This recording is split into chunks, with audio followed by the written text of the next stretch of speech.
Welcome to the Light Reading Podcast. I'm Kelsey Zeiser. I'm a senior editor at Light Reading. And I'm Phil Harvey. I'm also an editor at Light Reading. Hey, Phil, how's it going? Going pretty well. Thanks. Good. So today on the podcast, we had David Heard, the CEO of Infinera. Yes, and indeed. he gave us some updates on the CHIPS. Is it the CHIPS and Science Act? Chips and Sciences Act. They pluralized science in the legislation for some reason. Why probably not? because they did not run it by our copy desk. So few things in the government actually make it to our copy desk. But yeah, he talked about because obviously Infinera is a semiconductor company, and they do 100% of their semiconductor building, and their a lot of their components are made in-house, packaged in-house, and between their facilities in California and Pennsylvania, it's 100% made in the USA, and that's a bigger deal now than it used to be, and we get into that a little bit about why that's a big deal, who the next competitor is in that space, and then also what efficiencies that affords Infinera as a optical transport systems company, and also a subsystems company, making pluggables and things like that. Like how does that pay off for them? So we talk a bit about that. Yeah, I thought we had an interesting discussion about just the focus on saving power and cost per bit, and how that benefits the customer, but also how it fits into some of Infinera's sustainability goals. And then also discussed how they're growing in different markets. They've been in India for quite a while. So what's going on there? And we kind of ran the gamut. Yeah. And it's interesting because it's like we talked about both, anytime you get a CEO on a podcast, you definitely want to talk about new markets and new expansion and new growth, but also, what kind of the signals that they're paying attention to. And I think that's kind of where we ended up when we started our discussion about AI. Is it's like, yes, it is a new market for a lot of companies, but what does that mean to a technology supplier like Infinera? And does all that activity have to happen in the data center? Is it ever going to spill out into the metro network? And just sort of what he was seeing with their customers. And, a lot like, a lot of other optical networking technology companies now, they're not just telco focused. They have a large customer base that is in the hyperscaler cloud provider area. They call them internet content providers, ICPs.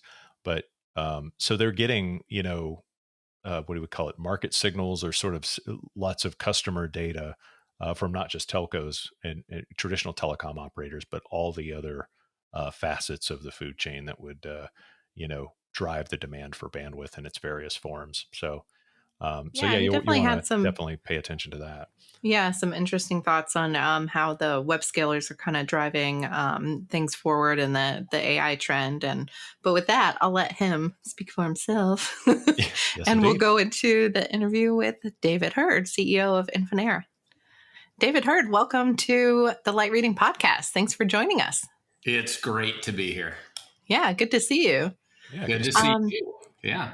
Yeah, so I think Phil spoke with you not too long ago about the CHIPS and Sciences Act, and I thought that might be an interesting place to start on, an update there, how things are going, and some of the ways that it's impacted Infinera. Yeah, it's interesting. I've been doing this for 30 years, and the government's been a client of mine, but never such a helper in terms of fundamental policy, going forward. So, as we all know, in the networking world, everything drives from kind of the Moore's law in the network, and optical is no different. An optical semiconductor, drives the bulk of the material content in the network. And so the $57 billion that our U.S. government is laying out there is to incent semiconductor manufacture. And what most people forget is that Infinera is a manufacturer and developer of advanced optical semiconductors. In fact, the only one in the US that does that. And our number one competitor for just creating the optical semiconductor, not just the system, is actually Huawei, state-sponsored in China. So when the Department of Commerce and Senate and Congress and the White House run into a company like Infinera, you can't fit any better into a USA-made secure supply chain, people needing security of what they go do with the bill of materials here in the US. That's a nice fit for what we're doing. So we're working real close with the Department of Commerce, and we have a fab here in the US in Sunnyvale, California.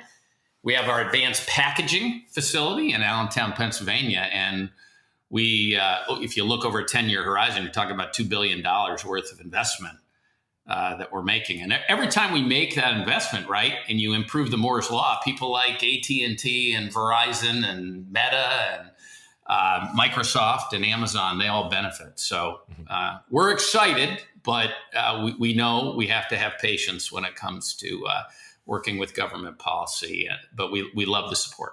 Right, because there hasn't been an award announced to date, and this is actually true in a lot of the BEAD related things. There's quite a few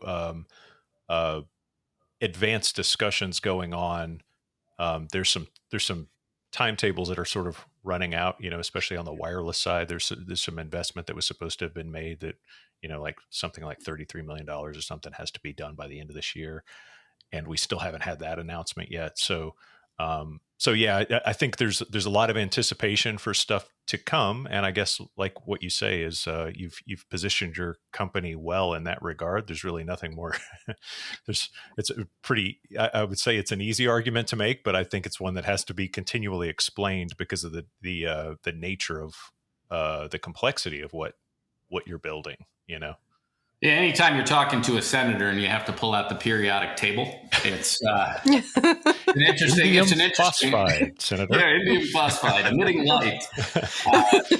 You don't breathe it. You don't breathe it. It's other stuff over here. I think the good news there is it's all upside for us, and it only allows us to spin the wheel of innovation. We're quite convicted that our strategy of being an optical only company and being vertically integrated by making that optical semiconductor, that's part of who we are. It's our core competence. We invented the photonically integrated circuit. So if it happens on the positive, it could be huge upside for us and for our customers, more importantly, as we go. So vertical integration has been quite the story for Infinera the last couple of years. I mean, mostly, I guess, I know it's been done successfully in the long haul side. Has that made its way to all the other product lines, like in the metro and elsewhere? Yeah, this is actually the peak time for that. It's a good question. Early on in the company's history, when it was a $700 million company, primarily focused on long haul and subsea, most of the products were vertically integrated. Mm-hmm. And as those capacities that we used to use in subsea and long haul started moving into the metro and ultimately to access, guess what? Those same capabilities in Moore's Law were required. And as the company got bigger, we're now, to the midpoint of guidance for the end of the year, we're close to 1.6 billion over that period. So at that scale, we now have a metro line that's a big portion of our business, close to 600 million of our business. And now this year is the first year we're introducing the technology of our own vertical integration to go into the metro and ultimately into the edge and access of the network. And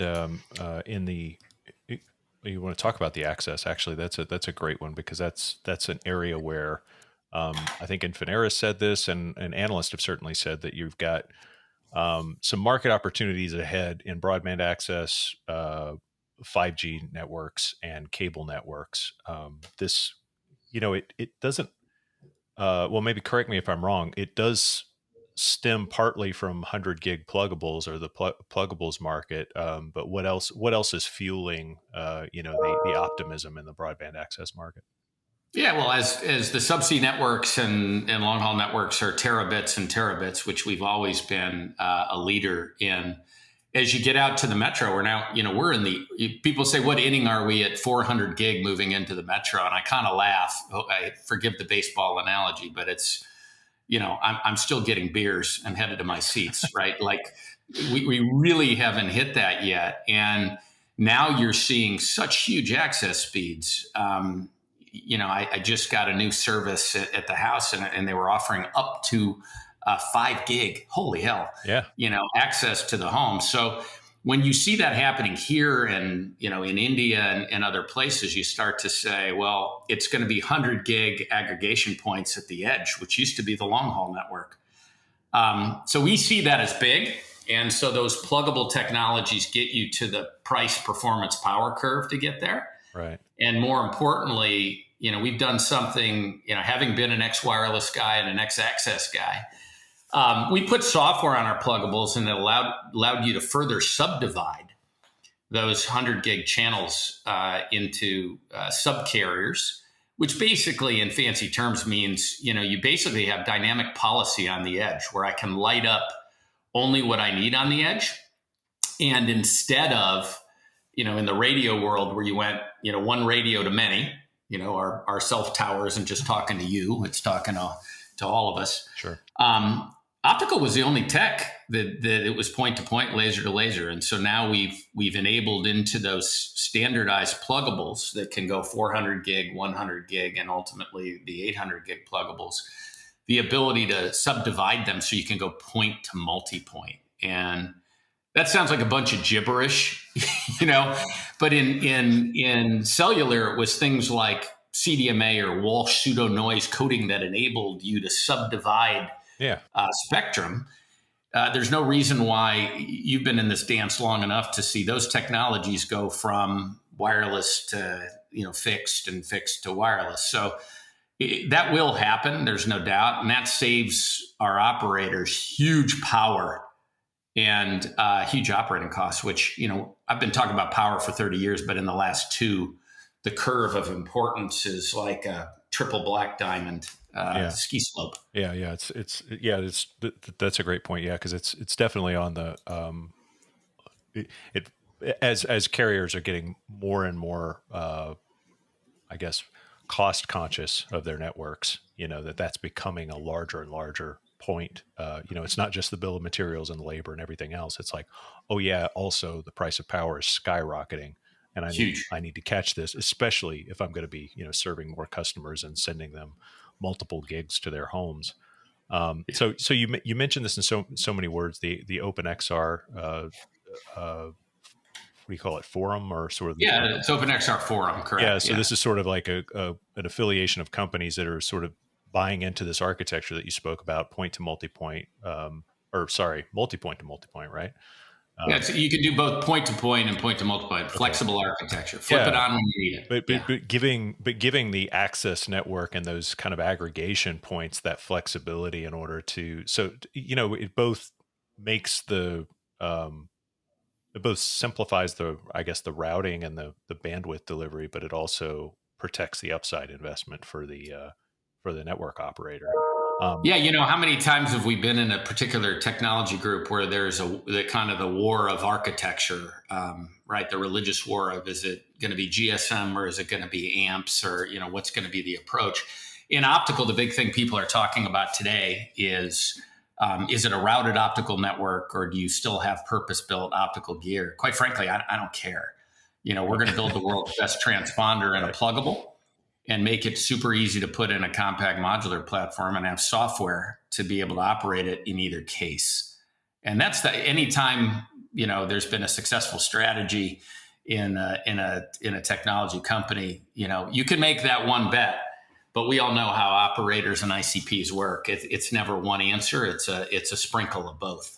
And both for us leverage on that vertical integration, same vertical integration for us. Right. Yeah. They're both ends up in the same place, but seeing pluggables moving into the metro network and broadband access, I think is a big deal, because that is the key differentiating factor now it is for residential broadband, but we're seeing it on, the enterprise side as well, that it's not just, they're talking about, multi-gig speeds, obviously, but they're also talking about, having those multi-gig speeds so that they can offer layers of SLAs and things like that, and do additional processing at the enterprise site and back and forth. So it's like in either direction, there's no, or in either market, there doesn't seem to be an argument that we're just going to continue to go more and more gigs to the home or to the business.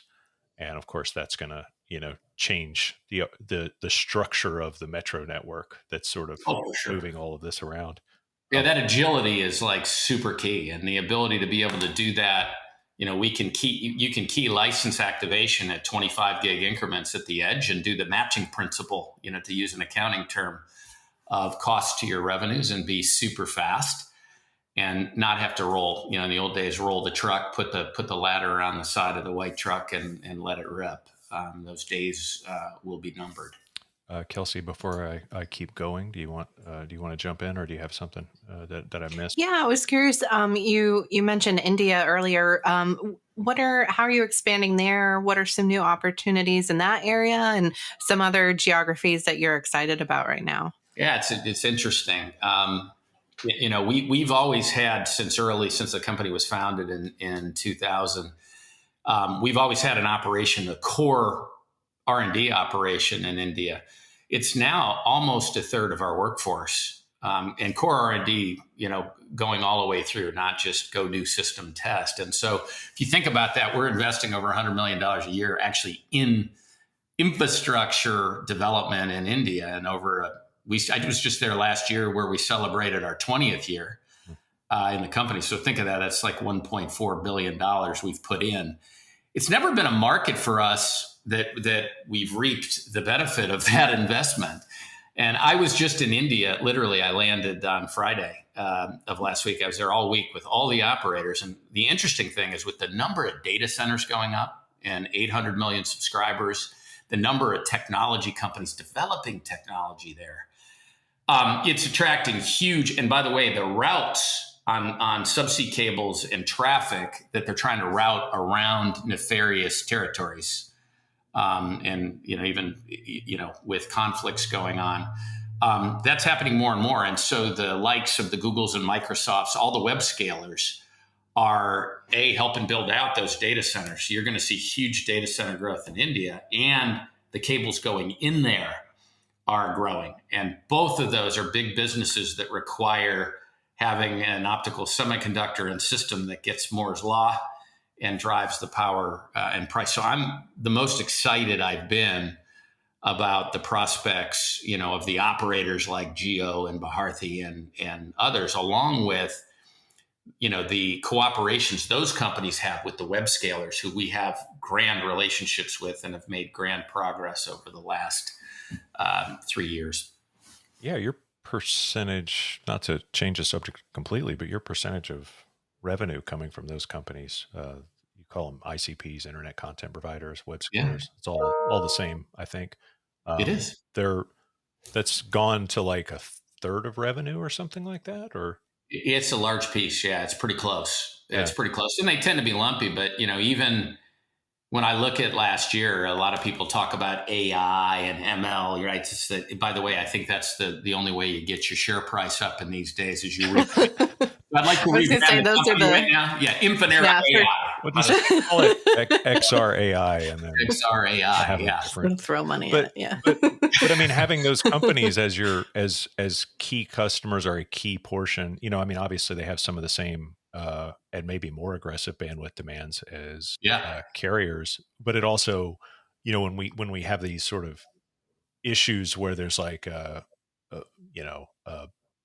lack of investment for a while in telecom, or people are kind of burned out on the 5G story, and the stocks are down and things like that. It's like having that diverse customer set, and then being diverse internationally in terms of your market opportunities certainly helps. Super important. And I think the architectures move faster. In the old days of 15, 20 years ago, when you dealt with the large CSPs, just the back office and things took so long. And I think the web scalers even put pressure on those operators, because they're interfacing in many cases with the network, to rethink how they do things. And so the speed of innovation with those web scalers, you can listen to a small handful of those folks, right? The top 6 and 7 drive the huge portion of traffic growth that isn't just in the revenues we get from them, but actually translates into these kind of managed fiber optic networks all over the planet. And that's in India and the Philippines and, all over the place in these consortium subsea deals, as well as interconnects between data centers that they're cooperating on a global basis on. Yeah. One thing that's interesting to that effect, back to, not to tie you to the CHIPS Act piece, but the other thing that's been a positive that I've seen over the last 18 months is just how absolutely alarmed and proactive they're being in terms of not just supply chain, because don't want to run out of parts again. That was a nightmare. But in given we're vertically integrated, we had a much easier time with the supply chain. Still was expensive for parts we didn't want to get, or we wanted to get sooner. But the web scalers that are landing this sensitive traffic are really putting pressure on their suppliers to say, where do you get stuff? And not only your stuff, but then where do you source parts? Yeah.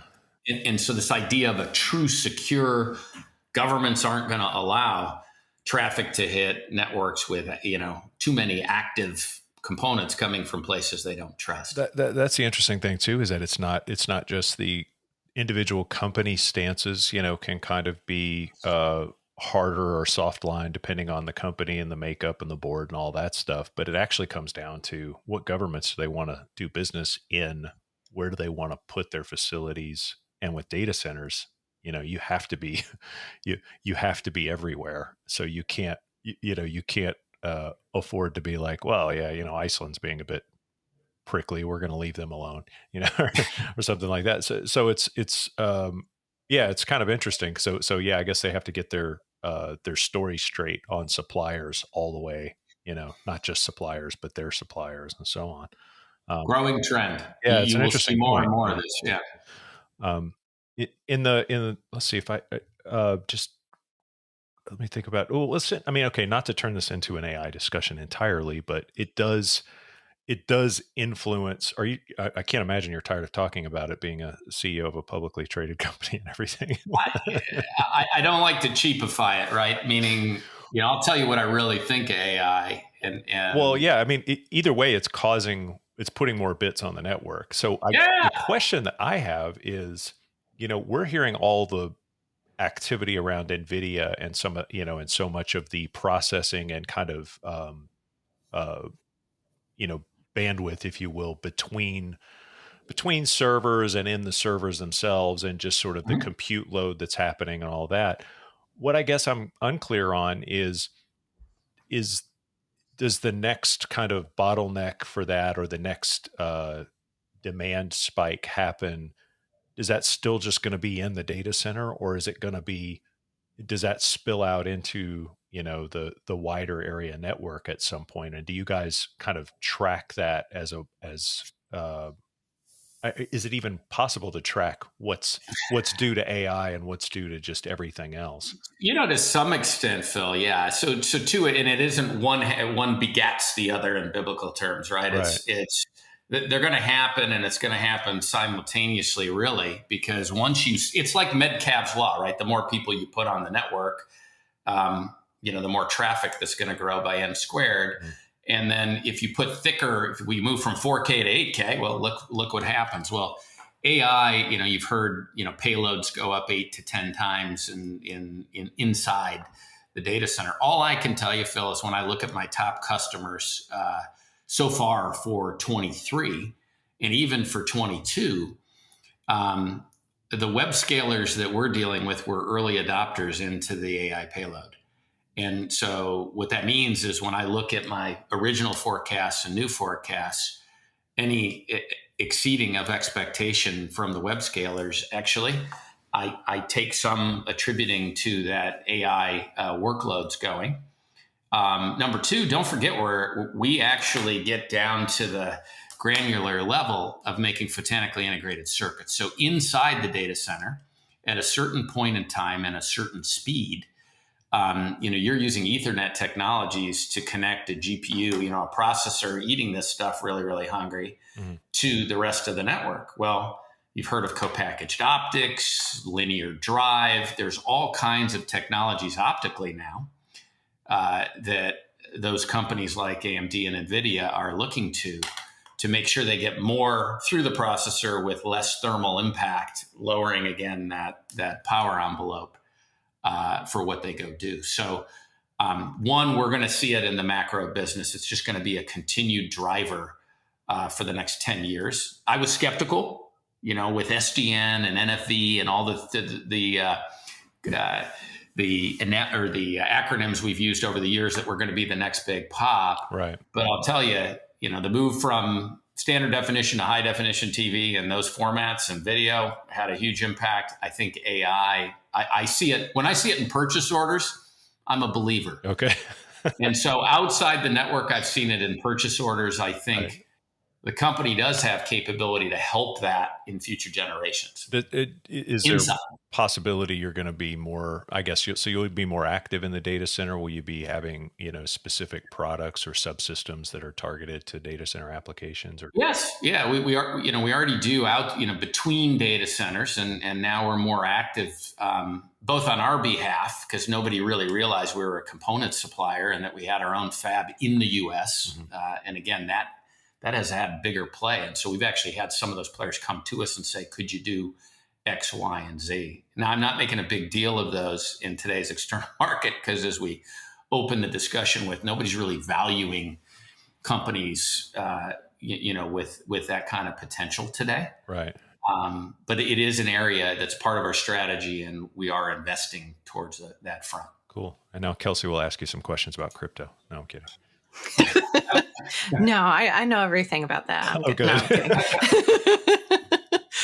What I was curious about is, you mentioned a few times, we talked a little bit about reducing costs for customers, and also, a focus on power consumption. How does all of that kind of tie into Infinera's sustainability goals? Are you focused on, renewable energy sources? And, it does seem kind of like a win-win for the customer to be able to, reduce that power load, and also meet some of those sustainability goals as well. Yeah, it's actually nice when social responsibility aligns with what you have to deliver in a commercial value proposition. Right. So, we've been doing that inherently for years. Every generation, I can look at the, power per bit, cost per bit, all the way through, and we're doing things more effectively. So look, we're aligned with the CHIPS Act to the Build in USA and Be Secure, and we're aligned with the ESG initiatives that, obviously, as a publicly traded company, we're rated on that. And last year we even won this XR technology, this product of having point to multi-point on a 400 gig plug that can be point to point and then be set point to multi-point. Deutsche Telekom gave us their Green Product of the Year award. So it's becoming so important in tenders, when you're answering tenders in Europe and around the world, where it's just table stakes. So it is nice we got a head start, because that's what we have to do to win anyway. But It allows us to look at secondary and tertiary impacts from an ESG standpoint as well. Yeah, that's good to hear. Like you said, it is nice when those two things align, the business aspect with the sustainability. Yeah, for sure. For sure. Yeah. You want to leave it there? Phil, did you have anything else? Not at the moment. I think the only other thing I don't think he can even comment on would be just to bring it full circle is timing around the government funding or any potential sort of recognition, from that. I don't know if there's anything published that says things have to be done by a certain date or whatever, at least on that front. So I think let me tell you the way I think about it. So I think that, originally it was, hey, can things get kind of awarded and out there at the end of this year? Hey, look, you understand how governments work. I think likely next year is the year where, you learn about, kind of the winners and maybe the folks that weren't able to leverage the CHIPS Act. So I can see that happening next year. I think that, again, for us, that's just additional. We've got a core mission strategy we're executing. It's all around what you talked about of continuing in the long haul and subsea, because those are going to grow. They're growing like crazy. Yeah. I mean, the statistics on how many subsea cables and pairs and how much fiber you can wrap the globe with, with every year that's deployed, that's going to continue to go. And there's sputters right now you see of capital spending, but back to where we opened this market, we've grown it since 2018 at 14%. As a network infrastructure company, that's phenomenal. So, I think people forget that this stuff, in order to have AI and have, mobile phones and have 8K TV and what's going to be the next version, you need network. And it's getting harder and harder to do. I mean, it doesn't get easier. And if you don't own your own chipset and you don't have the ability to make that, one, it makes it easier for it to work, but two, it's the only way for the economics to work. So, I think overall people forget that as they see things going. So I think between yes, support of chips is great, but I think the foundation of where the network's going, it's never been more important on the fiber optic network. I mean, wireless is almost, there's a huge dependency on the fiber optic network. And now that, when I heard in India, companies talking about putting 300 million lines of fiber to the home with up to gig speeds in India, right? You just start to do the math. And again, you start to say, wow, what does that enable? Yeah. And so, look, I think there's no way for me to explain our stock valuation or anybody else's in today's world. But I do know the need on the network will be there. And if you can do it economically and continue to expand your EPS, it's a pretty good idea. I think we can leave it right there. Thank you so much, David Heard, for being on the Light Reading Podcast. Yeah, no, thank you guys. I assume you guys are hearing some interesting stories nowadays. Yeah. For sure. Yeah, always.